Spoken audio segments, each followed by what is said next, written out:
3 seconds.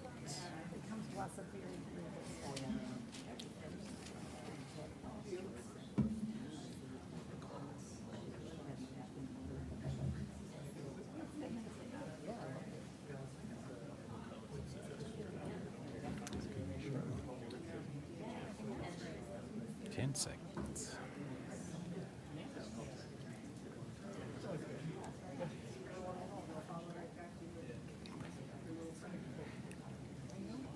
Good Tuesday evening, everybody. You are at a Common Council of the City of Wausau meeting. It is June 10th, 2025. The time is 6:30. City Hall Council Chambers. Please join me for the Pledge of Allegiance. Allegiance to the flag of the United States of America and to the republic for which it stands, one nation, under God, indivisible, with liberty and justice for all. Clerk, call the roll, please.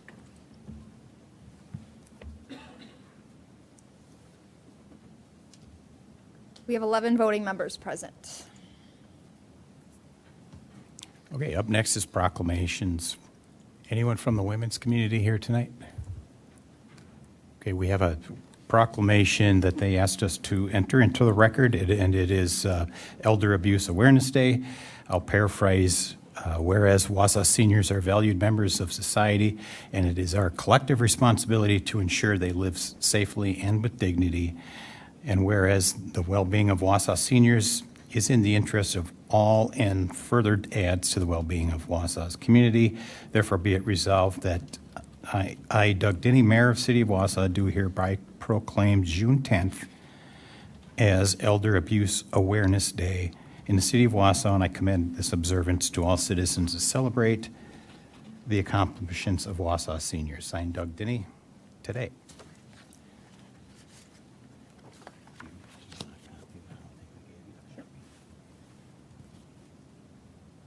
Up next, pre-registered citizens for matters appearing on the agenda. I do not have any. We have none. Communications from the mayor. I just have a couple of things to mention today. We did get a Bird City Award here recently for the efforts put in by Megan Waller and our, Point of order. what is your point of order? My point of order is that, I don't believe that this proclamation and recommendations and communications from the mayor, first of all, as I had discussed at a previous meeting, that it's in violation of the open meetings law, that the content is not included in the packet.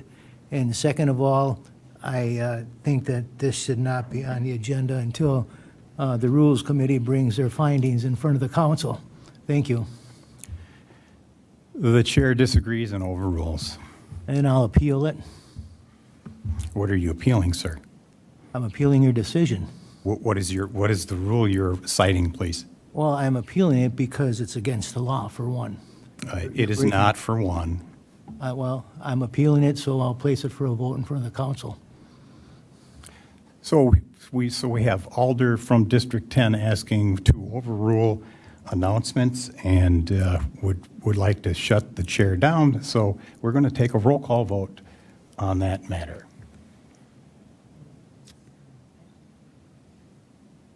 So parliamentarian, can you advise on what they are specifically voting on to overrule the chair? Is that the vote? Well, the chair said overrule announcements for failure, did you say, to comply with The open meetings law. open meetings law? So however you want to word that.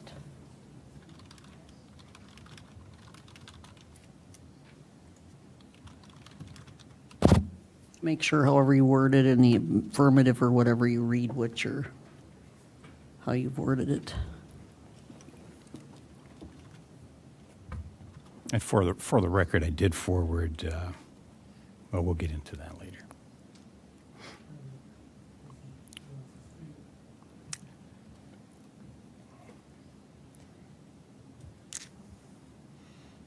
Oh, yeah, to vote.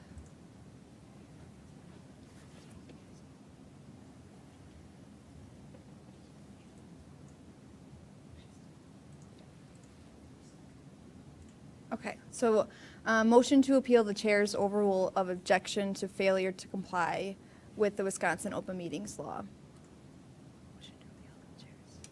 So I think you're asking the council whether the proper procedure has been followed in terms of complying with the open meetings law. So if you think that it has, vote yes, and we'll go ahead with announcements. And if you think it hasn't complied with the proper procedure, then vote no, and we won't consider announcements. Does it need a second?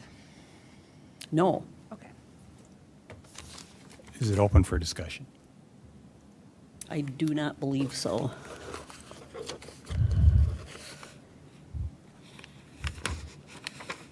Yeah, I don't think so. You can object and then appeal, and then it goes to the body. The proper procedure is for the vote, the decision to be decided by the body. Can we clarify the objection, though? Is the objection that the agenda was not worded specifically enough for the public to understand what the update is? Is that what? Yes. Is that the problem? Yeah, whether you think whether announcements not specifically agendized comply with the open meetings law. Okay, thank you. So if you think it does, him being able to give those complies with the way the agenda appears, you vote yes, and if you think not, then vote no. Does that make sense, Caitlin? Can you repeat that again, please? Okay. I was proofreading, typing, and listening at the same time. I guess I'd say whether the mayor's announcements are considered properly agendized by the current agenda.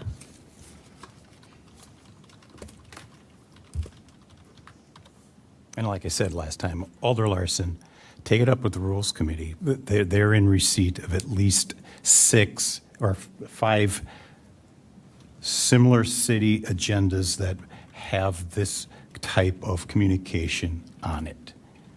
I'm just going by what it says in the open meetings law that I tried to look up that I got earlier. It's in my archives, and I'm sure the city attorney could strike it up if need be. But anyway, let's move on with the vote. Well, thank you. I'd like to move on. Let's go. Do a roll call vote. Alder Lukens. Oh, sorry. Aye. It's a yes or no. Could you explain and clarify it again? Yeah, so if you vote yes, then you think the agenda as it's worded allows him to make whatever announcements the mayor wants to make. And if you vote no, then you don't believe it complies. The current agenda allows him to make announcements.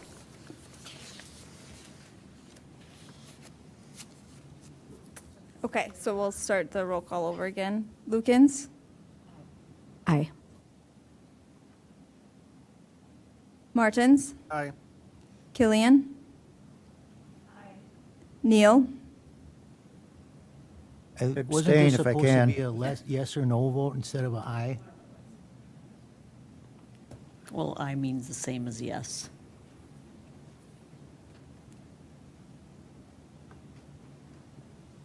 Am I able to abstain? We have an abstention. Alder Gisselman. No. McElhaney. Rasmussen, No. Watson. Yeah. Tierney. Larson, No. Hanky.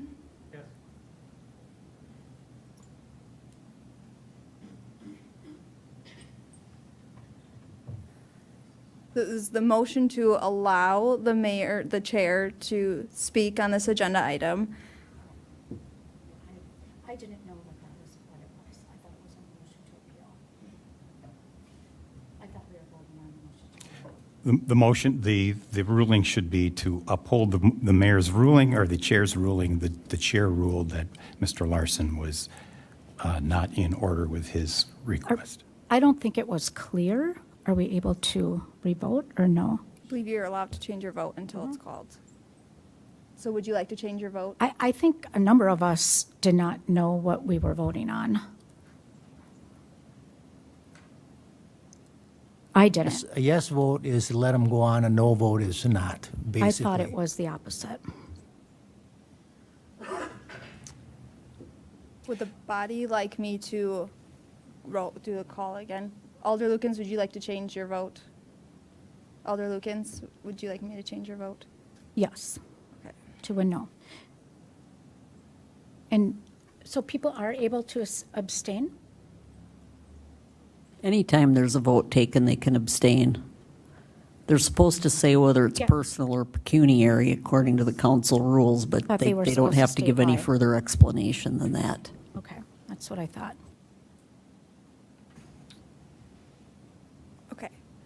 Then the motion passes 5-4 with 2 abstentions.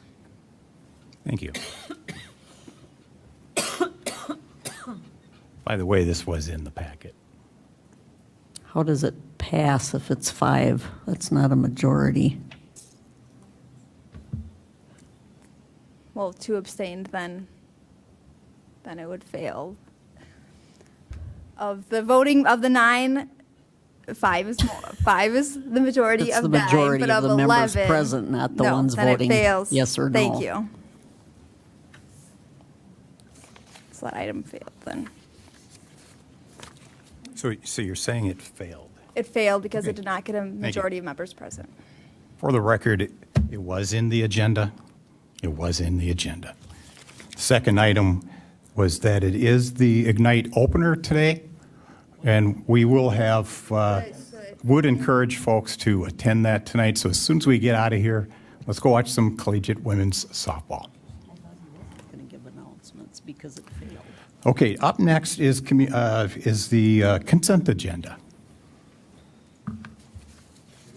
Hold on, I have to clean this up. And we have one item that was asked to be pulled.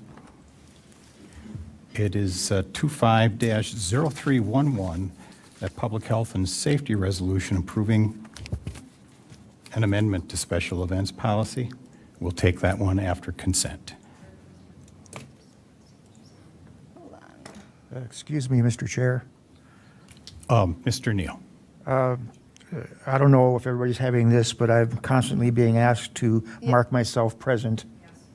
Hold on, that item kind of threw our agenda out here. If you could give me a second, please.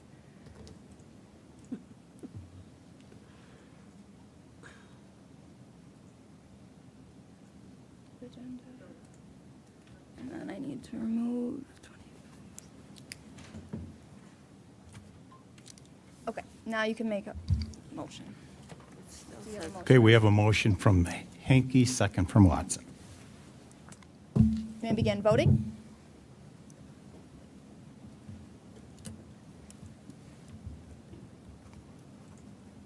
Motion passes 11-0.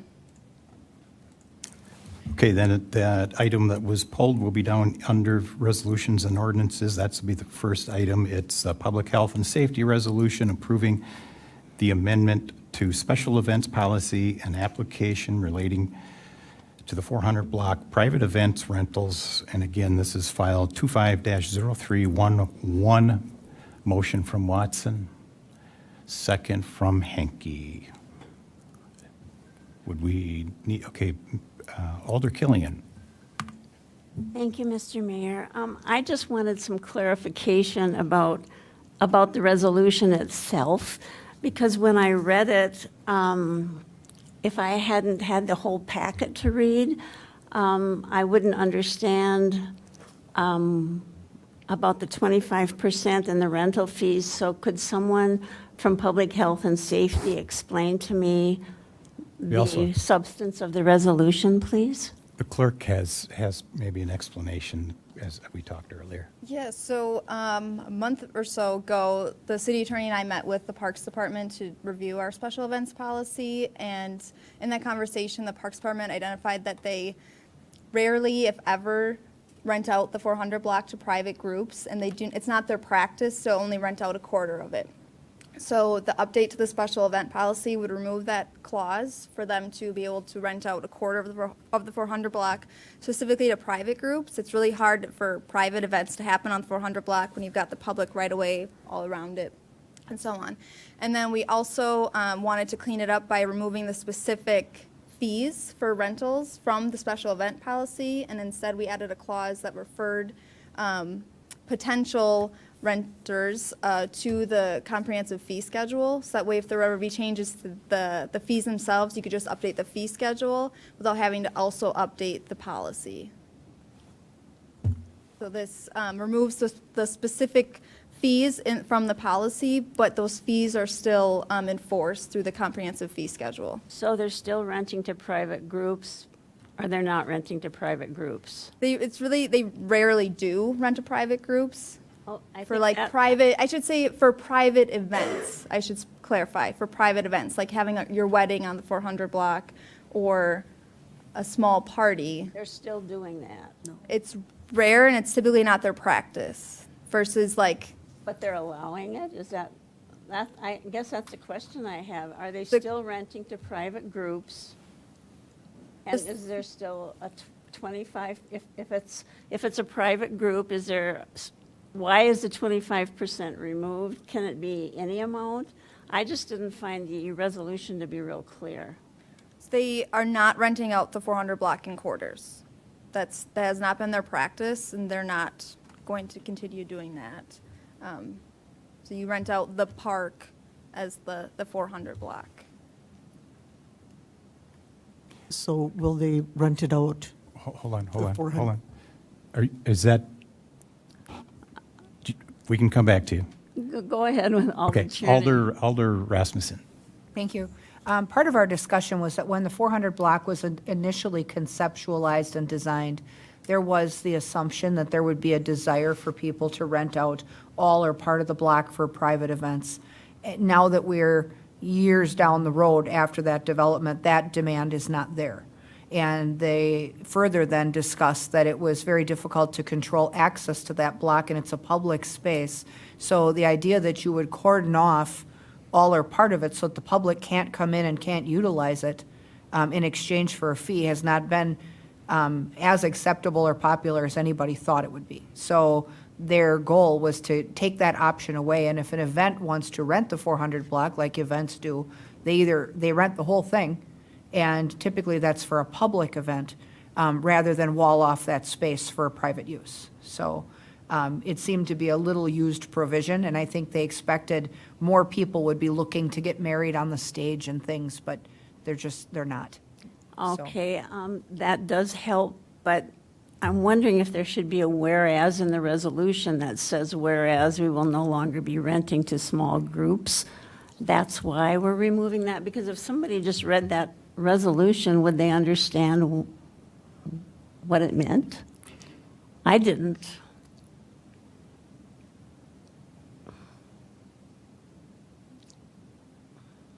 Which, Anyway, that was just the I question. guess, I mean, we could get with the staff that crafted the resolution. The practical application is that when someone seeks to rent the block, they contact the park department, and they're told what that policy and procedure looks like. And so they're typically not trying to read the ordinance to figure out, or the policy rules, to figure out whether or not they can. They just either come in or call in and ask, and at that point, that communication happens with staff. So, I you know, just wanted to mention, it didn't feel clear to me, and if everyone else feels it's appropriate, that's fine. There wasn't a concern in the committee when we discussed it on the committee floor, but if there's wider concern, I think it's something that could get looked at, but no one seemed concerned about it. The fact that it's not a popular practice and it's not been happening, the effect seemed to be nil.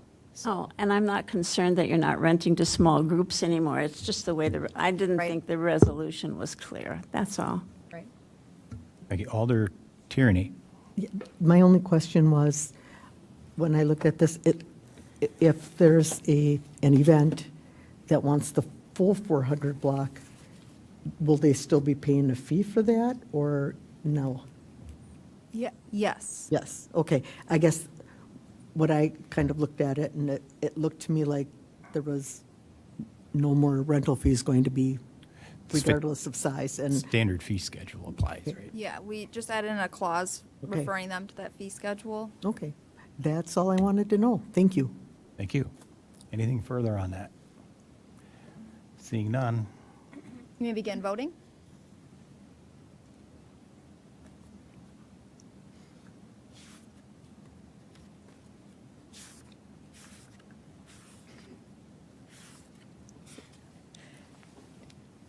Do you want to just tell me your vote? Yes, okay. Motion passes 11-0. Okay, up next is file number 250602, mayor's appointments. We have two appointments tonight. We have Tracy D'Antonio as a resident member of the CDA board. And we have Peter Gelhar as a newly appointed member to the Water Commission, and he'll be taking over the balance of John Robinson's seat there. We have a motion from Watson, second from Henke. You may begin voting.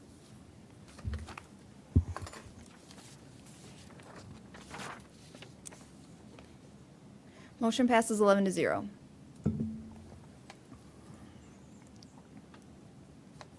Okay, up next is item 03 dash, oh, that's 03, is that?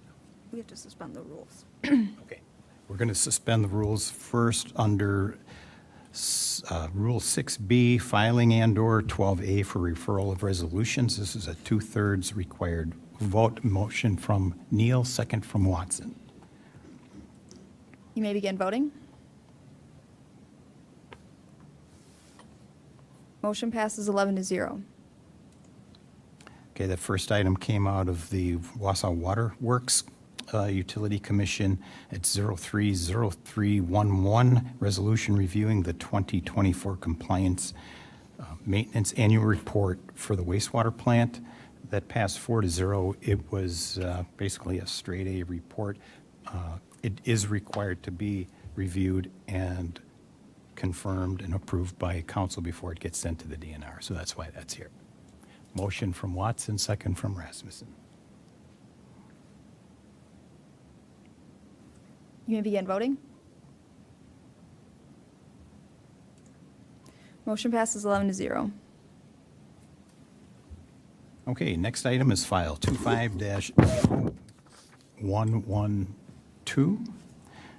This is a committee of the whole resolution approving continued engagement of CIVMIC-appointed legal counsel to represent the city and unelected city staff in the matter currently pending before the city's ethics board pertaining to the citizen complaint filed against Mayor Denny and related actions. And that was approved 11-0. And we have a motion from Watson, second from Larson. I would just like to read one little statement. As you probably would guess, I do oppose this. CIVMIC, Cities and Villages Municipal Insurance Company, is the city's legal liability insurance carrier and has determined that the services of this outside counsel has been terminated, which CIVMIC has deemed not needed. CIVMIC is are experts in legal advice for the city. We should follow their lead. There is no exigency here. The Ethics Board adjourned for over 120 days at the request of the city attorney. The earliest hearing date would be late August, early September. The board has no scheduled duties that would require witnesses to be provided paid personal attorneys.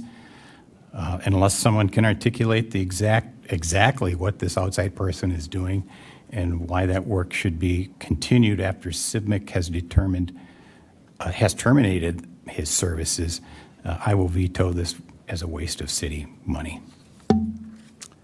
Alder Rasmussen. Thank you. The CIVMIC appointed legal counsel was appointed at the outset of this matter to guide staff and guide the staff response to the matter pertaining to the ethics board that's before the ethics board, which, I mean, we all know is the Dropbox matter. That said, the CIVMIC appointed legal counsel was appointed to a top-end fee. Their top-end fee was reached, and part of their goal with appointing that counsel was to guide the response to make sure that we were not incurring organizational liability as a result of the movements of that process and the staff's actions related to that matter. That said, the matter has not wrapped up. The city council, as a committee of the whole, discussed what is left to be done, and the fact that there's guidance needed for at least 4, maybe 5 additional witnesses that the ethics board has determined that they wish to speak to. And it was our decision that those employees should be afforded the same opportunity for legal guidance that the employees involved on the front end were afforded by the same individual who has knowledge of the matter and the process to date. So, I guess we made this decision 11-0 in a committee of the whole. We have the option to make it again tonight. You obviously have the right to veto it, but I'm here to say that we will then expect in advance that we, at our next meeting, will be seeking the overturn. Thank you. Thank you. Alder Lukens.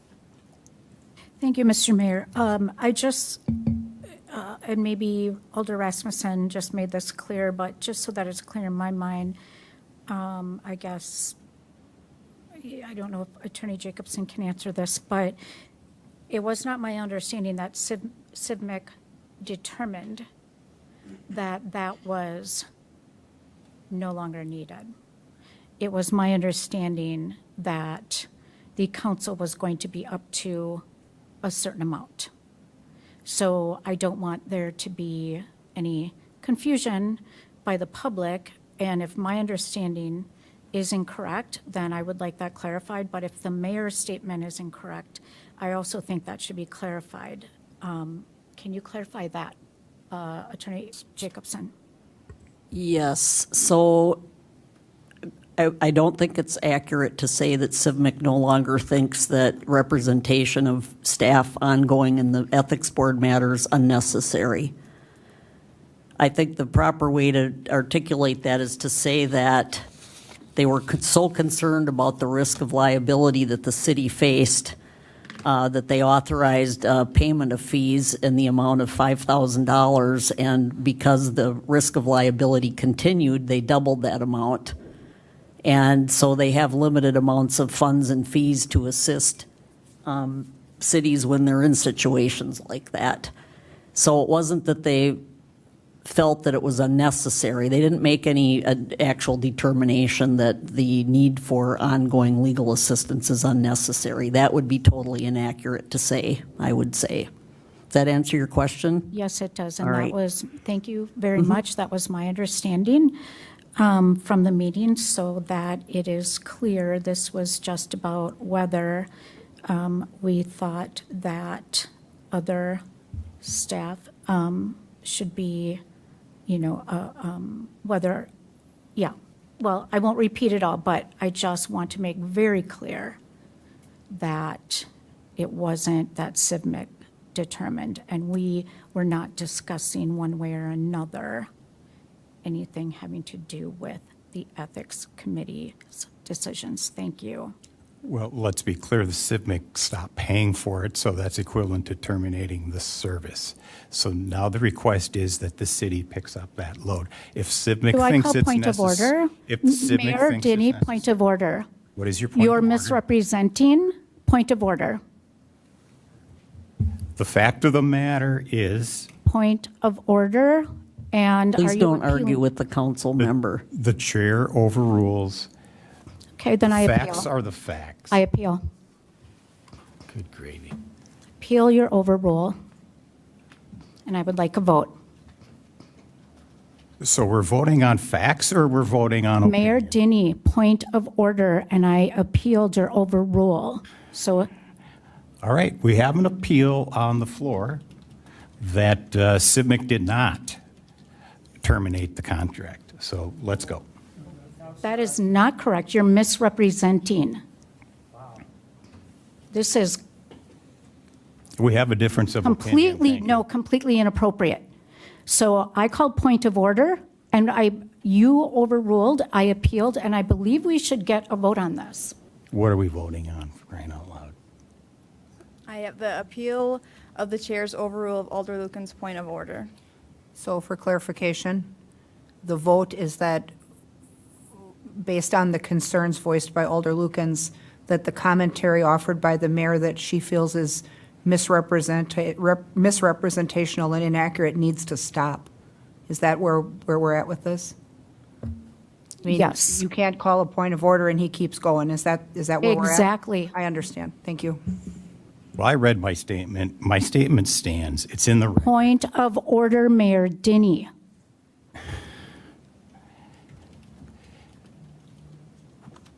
we'll take a vote for you. And then please clarify the yes and the no. If it's yes, he stops, and if it's no, he continues. We need to know what yes and no mean this time. Okay. So, She'll explain.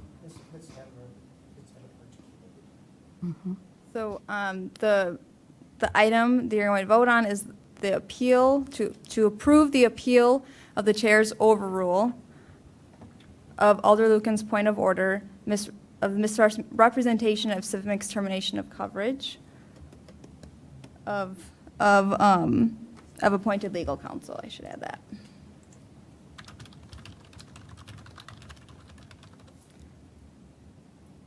So then clarify for us what yes means and what no means.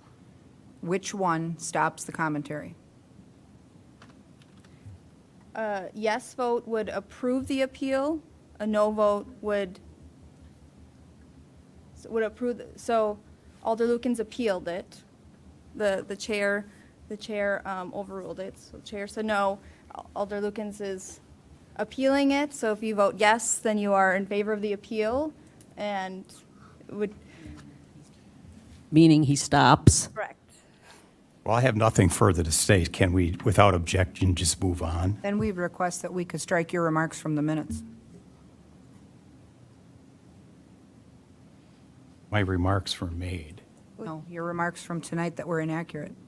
My Is that an remarks were option, City not Attorney? inaccurate, and I will stand by them. You asked for a vote, Mayor, so let's continue Here we with the go. vote. Okay, I'll do another, even though it has a vote on their device, I'll do a roll call vote.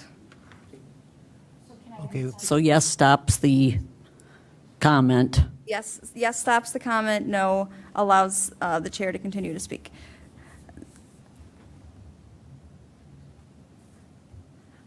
Yes, you can vote yes or no. So, yep, Alder Lukens. Yes or We'll do yes. Okay. Oh.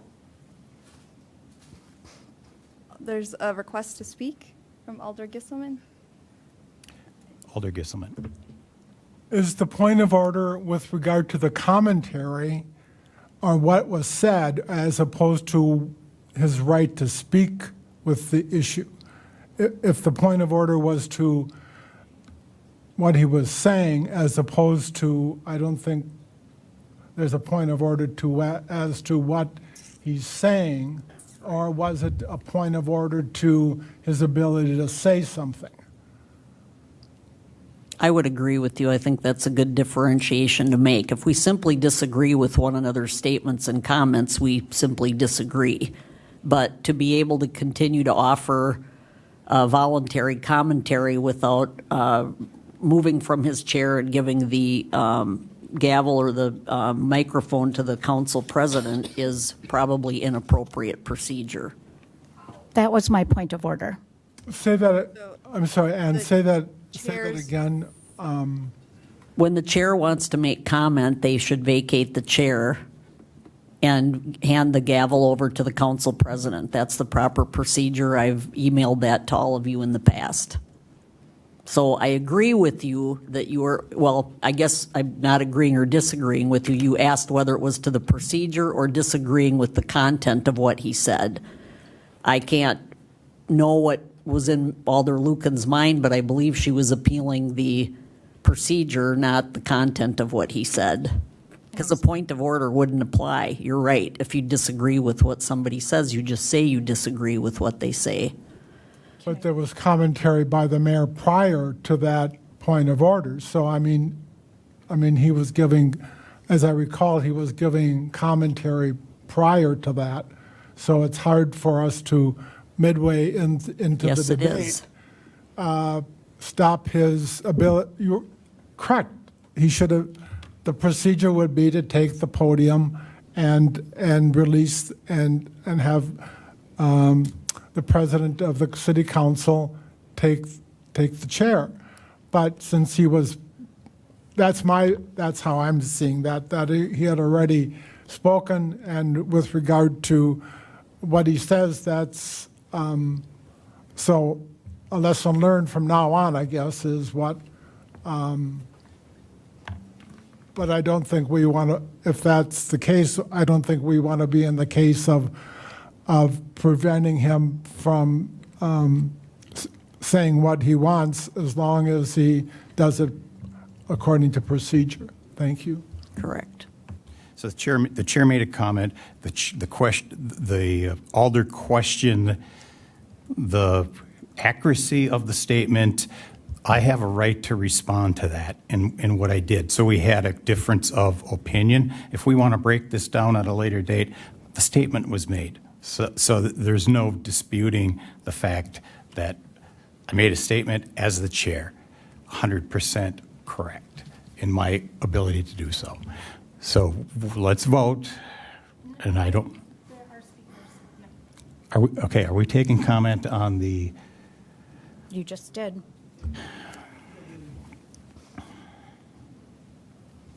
My comment is on procedure, to clarify, since I'm the one who did What is point your of order. question, Alder Lukens? And you did let Alder Gisselman speak.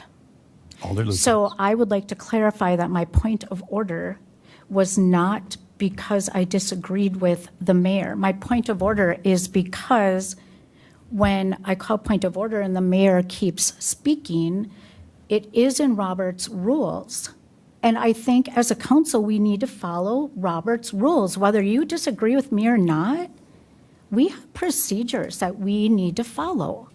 And this has been happening over and over, and that is not okay. So is it correct? Again, I will ask the parliamentarian, am I correct in my thinking that if I call point of order and the mayor continues on, that is not okay? That is what I think you said, that he should then leave the seat. The president of the council, it's laid out in Robert's rules. The president of the council then is supposed to take the seat, and the mayor is supposed to go to the podium. That is in Robert's rules. That is what my issue was. I think some Robert's Rules training is in order. When you ask for a point of order, I ask you what that point is, and you should then the alder who calls that should cite either the, well, you could cite the Constitution if you'd care to, but either Robert's Rules Okay. or I asked the council parliamentarian- rules and the specific rule that you I asked feel the is being parliamentarian violated. a question, Mayor. Mayor, It's a learning point here. no, I told you what the point of order was. Hadn't heard it So yet. parliamentarian, can I ask? Yes.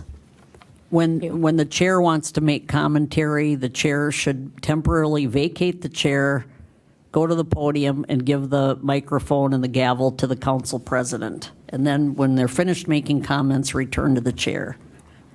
Once comments start to be made, and you are allowed to interrupt. I've now consulted my Robert's Rules cheat sheet, so I'm going to correct my earlier comment.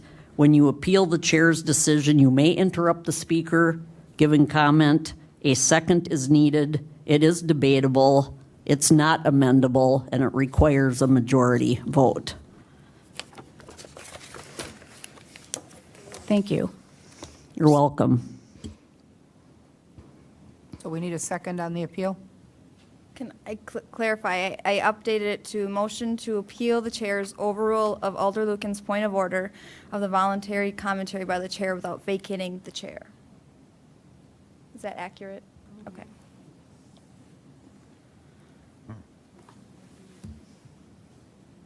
Alder Killian. Thank you, Mr. Mayor. I thought when Alder Lukens made the point of order that she additionally said it wasn't just about Robert's rules, but she said that you were misrepresenting something. So maybe I didn't hear that correctly. Well, that's what I heard, and I think that was the opinion that we got, and we had a difference of opinion. But we're at this point, and we're gonna muddle through this. Alder Tierney. Caitlin, is there, Mr. Chair, if you don't mind, Caitlin, while taking the minutes, do you have that information about the point of order, what was happening? What was taking place? Because I'm pretty confused here right now. Sorry, I just am, because I know Alder Lukens called a point of order, and I'm wondering what that point of order states in the minutes, or is it in the minutes? Because I, too, was under the assumption that she had called a point of order on misrepresentation. So that was what I heard. So I didn't hear that it was procedural, but I heard it was misrepresentation. So I just want to make sure what I'm voting on is what I think, what I am voting on. I don't want to vote incorrectly. I do not have instant minutes or like a transcript of the meeting so far, but it is being recorded, and public access is also recording it for future listening.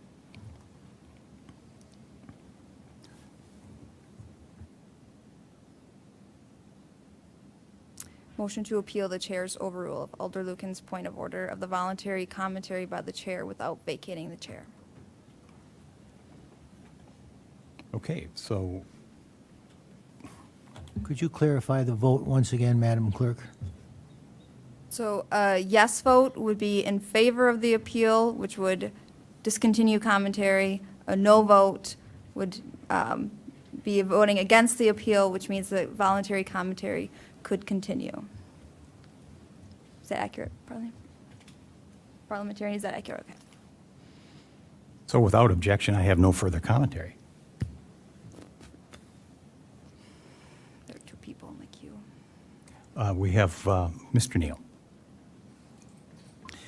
Thank you. Would it be proper to request tabling a vote on this issue? There seems to be some concern about really having a handle on what is being voted on, voted for, or voted against. And I think if we are all able to look at the transcript in minutes, we could readdress this at a future meeting. We don't really, it's not really going to change the world right now, no matter what we vote, but I think we would vote with a clearer head if we were able to review verbatim what has transpired. So I would make a motion to table. So motion to table, I would refer to the parliamentarian if we can move to table in the middle of this debate. Do you have the cheat sheet? The real-time action. Well, we got a second on the overrule, so I think now we're changing. So are you moving to lay it on the table till the next meeting, the next council meeting? That is correct. I think that we'd have a more informed vote if we were able to review what has been said by all parties involved.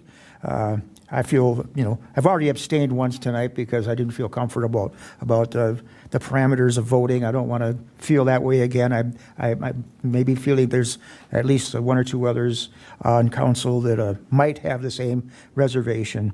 This is not a timely thing that we have to deal with right now. It's something that we can readdress as a procedural item. There could be some learning that we could get from it before we go ahead and put ourselves on the record as for or against something that maybe we weren't that clear on. So my motion is to postpone it, table it, whatever the correct wording is. I hope somebody else feels the same way. We can just go ahead and address this in the future and move on to the business of the evening. Well, postpone this matter until, so you're just saying indefinitely then, or not until the next meeting? Until we can get the minutes and review it and address it at our next meeting. Okay. So that takes precedence over a appeal of the chair's decision. In order of precedence, a second is needed to table it. It's not debatable and not amendable. Okay, so we So have a we need a motion. second, and then we'll vote. Motion from Neal, any second to table until the next, till our July meeting. So that you said that was majority vote? Yes, it's a majority vote. I did not say that. And he didn't even say until the next meeting. He just said he was tabling it until he has an understanding of the minutes. I did clarify eventually that for the next meeting. Okay, okay. Given that we would have the minutes in the meantime to review. All right, so a motion from Neil to review the minutes and second, and delay until the next meeting, decision on 250112. And I have a second from Tierney. Alder Rasmussen. Thank you. Deferring this item to our next meeting, which is in July, is pointless. The appeal, the point of order, the overrule, all of that is germane to the item that we are about to vote on, which is the retention of CIVMIC-appointed legal counsel. For us to wait a month and come back to vote on the appeal, the Alder's concern was real-time comments, real-time commentary that was offered outside the Roberts Rule structure on this particular matter, which is the retention of the legal counsel. Whether or not the comments were factual or agreed with really is irrelevant. It was whether or not the commentary that came in after the point of order and during the point of order was appropriately offered. And her appeal, my understanding is that her appeal is that we are either going to say yes or no, that that commentary was made appropriately or it wasn't. Had it not stopped, whether or not it could continue would be on the table. Since then, he stopped. But at the end of the day, when a motion and a second is made and discussion is happening amongst the council, we have rules about when the chair gets to offer up an opinion, whether we agree with the opinion or not, and according to the city attorney, that process was not followed tonight. So there's no point in waiting a month on this one. We do need to do better going forward. I think that everyone can understand that walking out of here, but waiting a month on a decision on the appeal makes the whole thing moot.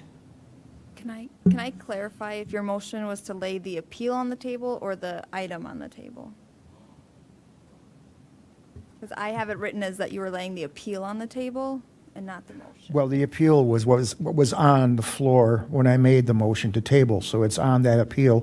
It's really, my motion is because there seems to be some lack of clarity procedurally, and what was said, I think that different people on council heard different things, and without the ability to review what was said, we're all working from memory or lack thereof of what was said. So I am not voting on the, my motion isn't about the validity of the appeal or the validity of anything the chair did. My motion is that we need to review it from a procedural standpoint, from a learning standpoint, and to vote on it now, it really doesn't really matter for the next item that we're going to be voting on. That's not going to affect our vote on that. But I think that we need to be able to look at how we comport ourselves, how appeals are made, how the chair exercises his role or not. And I think we all need to just kind of step back and look at this clearly, vote on it next time. It's not moot because it's a procedural thing. It's a learning thing. It's not about the validity of what anybody has said tonight. It's about the way things were said, the way things were done procedurally. I don't feel comfortable voting on it. If pressed, I will go ahead and abstain again because I don't think we have something that we can vote on with a clear head. Let's clarify what we're voting on. Let's talk about how we do business. Let's look at the minutes and make a determination the next time whether or not, the appeal was supportable or not. And that's all this is about. So please, let's just look at it from that standpoint. And let's go ahead and, if I may, I'd call the question. We have one left here, if I may, without objection. I'll on the motion to table till July. Alder Watson. So I just had, wow, that's okay. So I just had a question about the tabling of the motion doesn't table our resolution 25-0112, correct? So we still vote on that? Yes. Okay, so it's just the appeal, all right. Okay, now I'm confused. All right. Okay, so I'll do a roll call vote of the motion to lay the appeal on the table to the next meeting, which would be July 8th. If you vote yes, you're voting in favor of leaving it on the table. If you're voting no, you want to take the appeal up tonight. Okay? So, Again, for clarification, that's not voting on the underlying resolution 25-0112, which was moved to be approved by Watson and seconded by Larson. I understand now what Alder Neal was talking about. A yes vote is to say yes, table to the next meeting. The A appeal. no vote is to say don't table. Yes. okay, we ready? Okay, Alder Lukens. No. Martins? No. Killian? Yes. Neal? Yes. Gisselman? No. McElhaney? No. Rasmussen? No. Watson? Tierney? Yes. Larson? No. Hanky? No. Motion fails 3-8.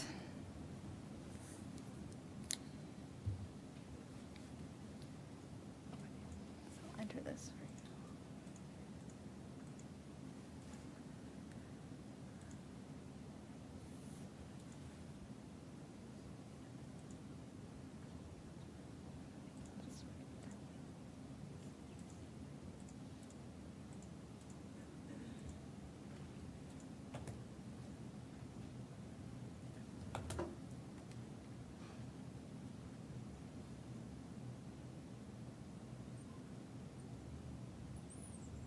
Okay, so now we're back to the motion to lay the appeal, or, nope, sorry. We are back to the motion to appeal the chair's overrule of Alder Lucan's point of order of the voluntary commentary by the chair without vacating the chair. And would you please explain the vote again, a yes and a no vote? There are two people in the queue to speak. I don't know if you want to take that first. Alder Rasmussen, I didn't intend to be in the queue, sorry. From- Alder Lukens. Oh, just that if anyone abstains, can we ask that that also be done according to Robert's rules, that they give one way or the another, whether it's personal or pecuniary, I believe? Thank you.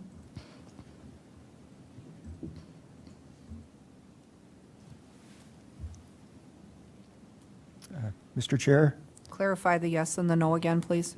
could I just make a Mr. Neal. request? Mr. Neal. I just want to make a request of all members. As you can see right now, I'm speaking relatively close to the microphone without swallowing it. I can hear myself very clearly in the PA system. So I'm happy with what's happening here with my microphone.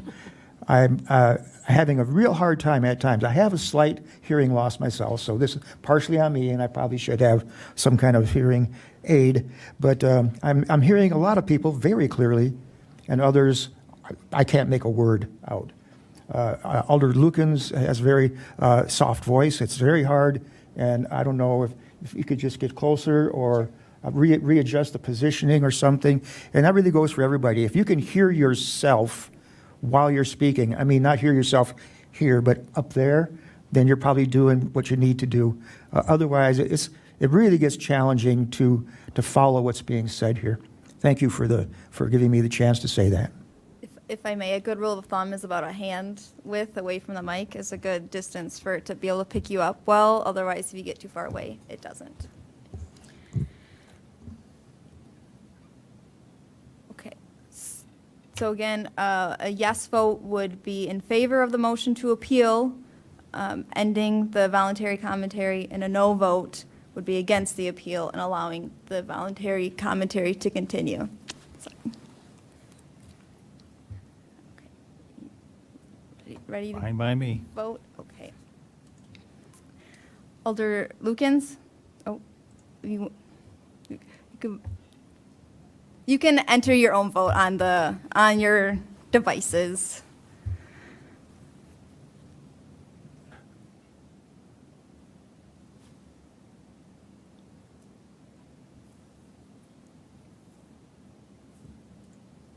Motion passes 6-3 with 2 abstentions.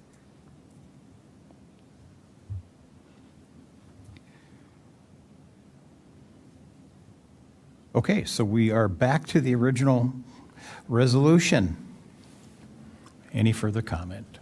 Alder Larson. Oh, yes. They restored the queue in case if you I was in the queue. And I just wanted to say, this whole thing has been a terrible waste of money and time. And I just wanted to clarify to the public that we also, one other matter, to retain the CIMIC attorney was with hopes with coming for some kind of agreement before this got to the hearing to the ethics board. Thank you. Thank you. Alder Rasmussen. Thank you. I think it also bears repeating, which isn't written in the resolution for the public that watches. We had agreed at the Committee of the Whole that our participation in retaining this council or continuing the services of this council was to be capped at $10,000. At that point, if those funds are expended, the council would be asked to come back to the table and make a subsequent decision to either continue, extend the cap, or stop. So this is not a blank check. It is a finite sum. And based on our discussion, there is certainly the potential that council would be able to work among the parties to try to reduce the volume of time and cost of the item that is before the ethics board. So without specifics, there certainly is a goal to reduce costs and the consumption of time if we continue to retain the services of said council. Thank you. Alder Henke. Thank you. I was just going to call a question. Call the question, and we have one in the queue, which our council rules allows the completion of that queue, so nobody after Alder Neal may speak. Alder Neal. Thank you. And to add to Alder Rasmussen's clarification about background on this, I just want to reiterate, I was kind of touched on earlier, but some time has passed since then, that this is specifically for the benefit of employees who may be brought up for deposition as witnesses in this case. And, you know, they might be reticent or nervous or scared or whatever, and they certainly should not be going into this blindly and without some direction. And the same kind of help that was given to prior employees in this would be extended to these further remaining employees to give them that same sort of benefit. So that's why we're doing it, and if we didn't do it, I couldn't understand why. Thank you. You may begin voting.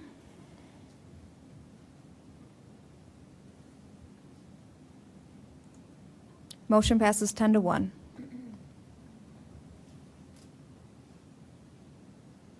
Okay, up next is Finance Resolution, file number 240915.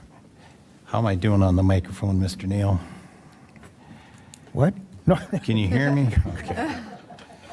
Resolution to proceed with airport terminal renovations, construction change orders as temporary city-only funded project administered by Wisconsin Bureau of Aeronautics, BOA, with approximately 95% of the project costs to be ultimately reimbursed with FAA funding, contingent on assurance from BOA and FFA that reimbursement will occur, a cost of $135,000. And that motion did come through Finance unanimously, and John has graciously waited for us to answer any questions You may have. I have a motion from Watson, second from Henke. Mr. Larson. Thank you, Mr. Chair. I believe this passed the airport committee unanimously as well.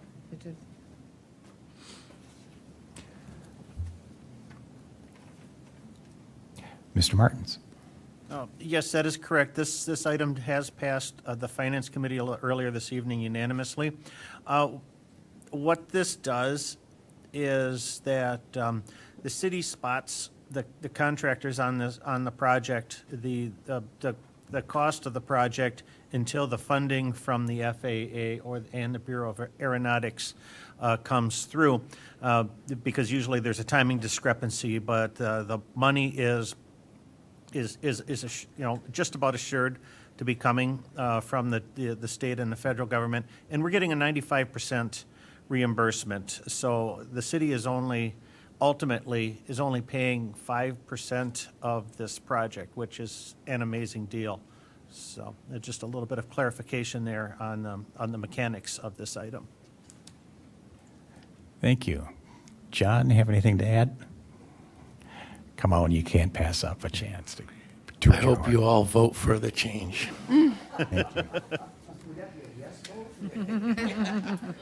All right, seeing no further questions.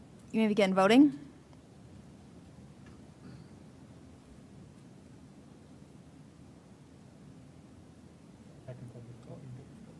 There you go. Motion passes 11-0. Congratulations, John. Thanks for sticking around. Let's fly. Okay, up next, file number 24-1109J, Finance Resolution adopting 2025 budget mod for hot mix to complete additional mill and overlay street maintenance. So as you recall, we did this last year. Are we getting some feedback here? Alder Henke, did you mean to request to amend? I No? tried to Okay. second it and the amend button popped up. Got it, okay. Okay, so this passed finance unanimously as well, and it's similar to what we did last year, where we had less snow, less salt use. So it's 250,000, is that stated here? It's in the resolution. Okay, so we have a motion from Watson, second from Tierney. Mr. Larson. Thank you, Mr. Chair. My question is would this go back to the Infrastructure and Facilities Committee as to which roads would get the overlay? My meaning is because if I remember, this came across to the committee last year, and while there's a lot of streets that need overlay, I would like to see more attention paid to some of these one-block streets that have been so severely neglected that neighbors can't hardly get in and out of their driveway. I mean, last year we solely looked at more of the main traveled roads. I would like to see maybe perhaps more of that divvied up into perhaps more main roads and perhaps get these little one-block roads that severely need it. Thank you. Thank you. We have one more to speak here. Alder Rasmussen. Thank you. I think last year when we earmarked some extra money for this also, I think that the INF committee's involvement was a report of which streets had been selected versus the actual picking and choosing of the streets, I guess if I'm correct on that, partly because the staff review of which streets to pick, they were trying to select streets where they knew they didn't have lead pipes underneath so that the mill and overlay would last longer in areas where pipe removal was necessary. So they were able to determine where those areas were, where they would get the longest life for the overlay, and then they picked them according to that, but then I believe they reported back which ones they chose.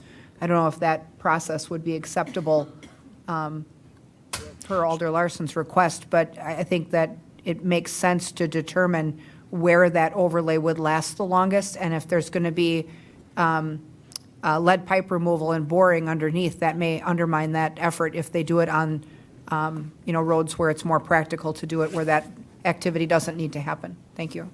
That is correct, and I did speak with Alan Wazlowski and Eric Lindman. We do have a plan for overlay, and it's a wish list of probably twice as much as we think we can do, and we'll do as much as we can. But I do think it appropriate to bring that back and brief the INF, especially if we're adding to it down the road. Alder Neal. Thank you. Well, just as an example, related to Alder Larson's and Alder Rasmussen's comments, there's a block of Hamilton Street between 5th and 6th that has been a habitual offender every spring.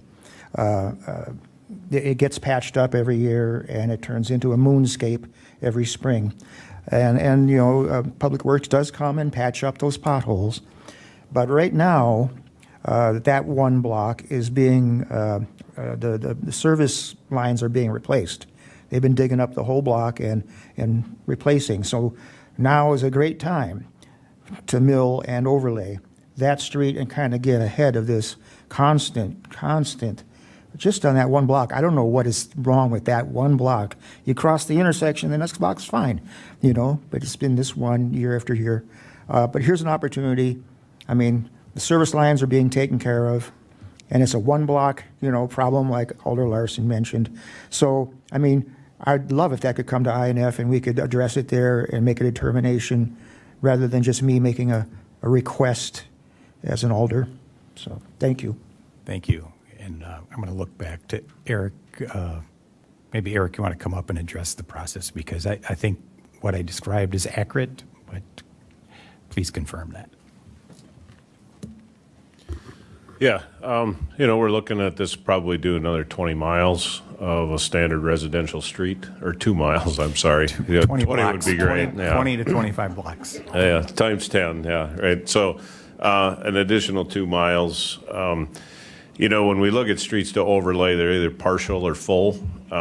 There's a lot of things that go into it, right? We have a lot of stormwater issues in older areas, and we have to make sure that we don't exacerbate that if we're just doing one blocks, and we have to make sure that things are draining okay. We have streets that don't have curb anymore, so those are issues too. The infrastructure underneath is a big one, but talking with Alan, and Alan also works with DPW because they're the ones who are actually going to be doing these, so we can stretch that money a little bit further. So we'll be doing these in-house. And so, but we'd be absolutely willing to bring what we're proposing back to INF for their review, what we would propose to do. So. Thank you. Any further? We've got Alder Hanke. Yeah, so it won't be on Thursday. It'll be in July. Right, it'll be in July. Yeah. Thank you. Okay. Plenty of work to do until then. Alder Rasmussen. Thank you. Could we clarify too then that once INF has that list or that review, that their review of the list is final and it doesn't need to return to this chamber? I mean, we're approving the money, and then they need to I guess they and the staff need to decide what that's going to be used for. I don't think we as a council would want to see it again. I mean, it just slows everything down for them, and the season is short. I think I would agree, unless there was some major change they want to make or some anomaly there. I think it's a review. Wouldn't necessarily, it wouldn't have to come back to Right. council. I mean, my goal is just not to waste a month of everyone's time. It would really, I guess it was my intent to bring probably more streets than we could actually do, but, and then have that discussion. It wasn't necessarily for action, it was discussion, but, and then if we have to have others or look at others, we can absolutely do that. Yep. Because the plan, I guess, just to clarify, is not set in stone, so to speak. So Correct. It's a plan that I think was approved last year. We'll do as many streets as we can, and as many as fit that we can do or we contract out. And some of them won't get done. So they won't. That plan doesn't mean every single street is going to get done. Hopefully we'll be lucky and we get most of them. Correct. All right, Mr. Neal. Thank you. Well, one thing that I think won't last or can't wait until July is this one block of Hamilton between 5th and 6th, the 500 block. I ignored the barricade that says no through traffic to come here tonight because I could see that I could. It's completely torn up. I mean, it's like you're driving like this and going like this and everything because it's all the heavy equipment and whatnot. It would just be my impression that, once the service lines are done and everything and it's flattened back over, that this would be, relayed. This is not a pothole situation anymore. So, I mean, in light of the fact that, we can't have it look like that until July, I can certainly hope that this is something that's going to be pro forma for a project like this. The whole block is basically torn up. So I would expect that it just get fixed in that process. Otherwise, I don't know what the interim, Band-Aid would look like. They're just patching the holes that they made in the road. They're not doing an overlay on that entire block. We have other streets in the city too that are the same way. Well, it's not really that, Director. The whole block is a construction zone essentially. I mean, all those service lines have been. I mean, every one is like a hole, this big and everything. There's really hardly any road there left. It's dirt. I mean, like I said, when I drove over it, it was like being out in the country. Yeah, again, they're gonna compact the holes that they put in, and they're gonna match to the existing asphalt that's there. They do not have anything in their contract to come in with a full milling machine, pull it all up, regrade the base, and do everything. Tom, we just don't have the budget for it. So. Well, respectfully, I mean, then we're going to have this discussion again next spring. Yeah, and I think there'll be a lot of areas where we're doing lead service lines that will be the discussion. We have others on the southeast side and other areas on the east side of the river as well, those of the west, where the streets were in poor condition, and this amount of work has created issues. Okay. Yep. Well, that being the case, I understand that, filling the holes and leveling off where the lines were put in. I hope at the same time the 30 to 40 sizable deep potholes will also be addressed, and those will be leveled off too as part of this process.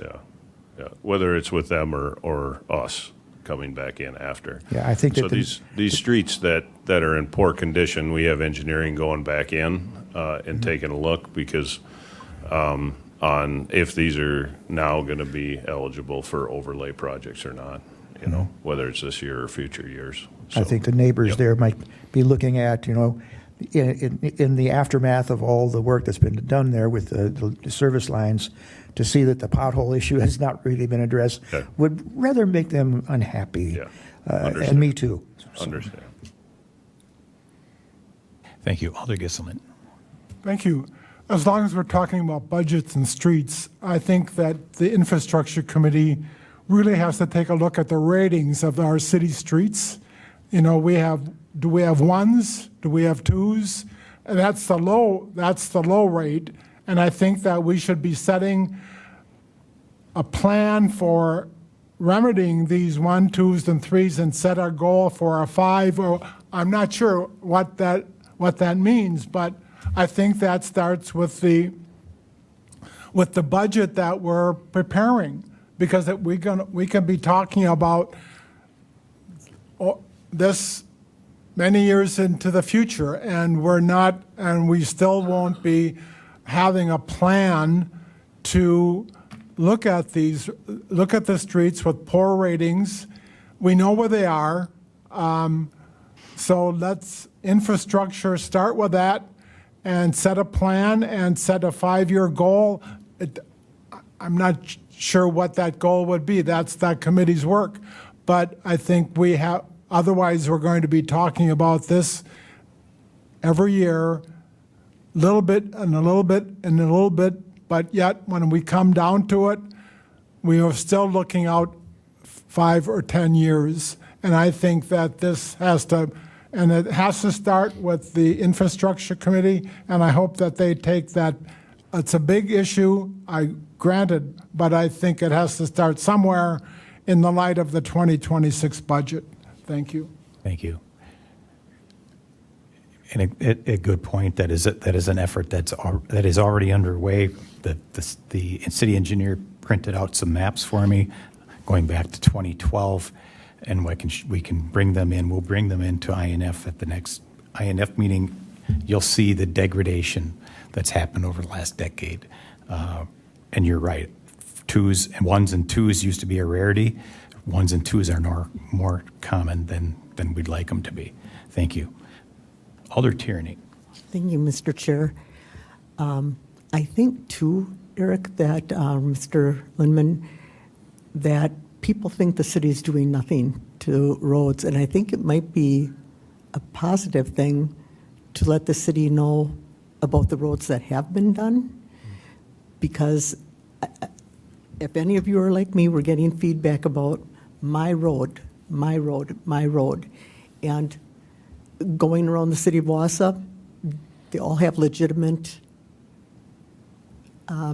legitimate reasons for saying that.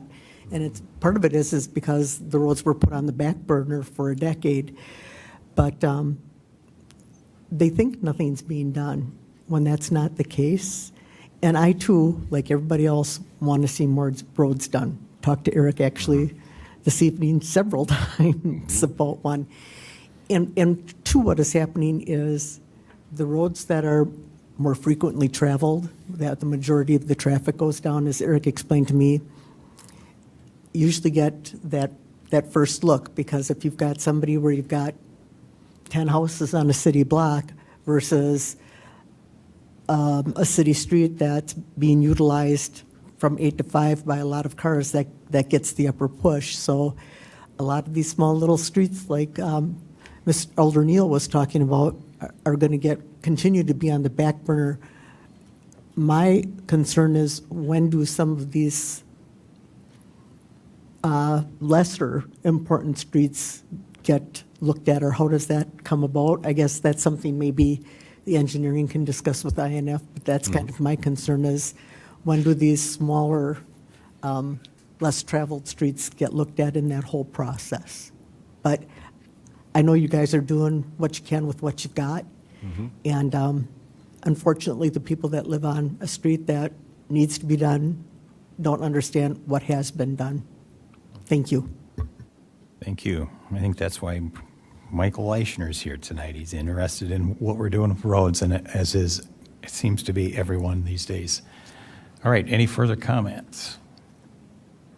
All right, motion and a second on the overlay. You may begin voting. Motion passes 11-0. All right, up next is public comment and suggestions.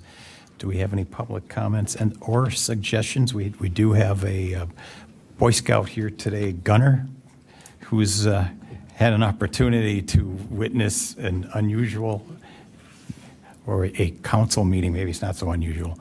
The mic is yours if you want it.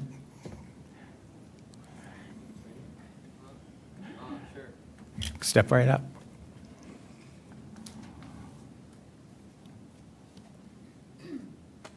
You can adjust the mic, it's a little more sensitive. So if you want to state your name and... My name is Gunnar McCarthy. I am here for a merit badge, and it's communication. So one of the requirements, or one of the prereqs that I'm working on right now, is I have to attend a city council meeting, a school board meeting, so yeah. Thank you, and good luck with that, and I appreciate you attending. This was going to be a record short meeting, and it turned out to be average. The Wausau Ignite may still be playing down here. Mike and I may go over there and check them out. I would entertain a motion to adjourn. Met motion from Watson, second from Henke. Sure. I'll correct it, yeah. All those in favor? Aye. See you later.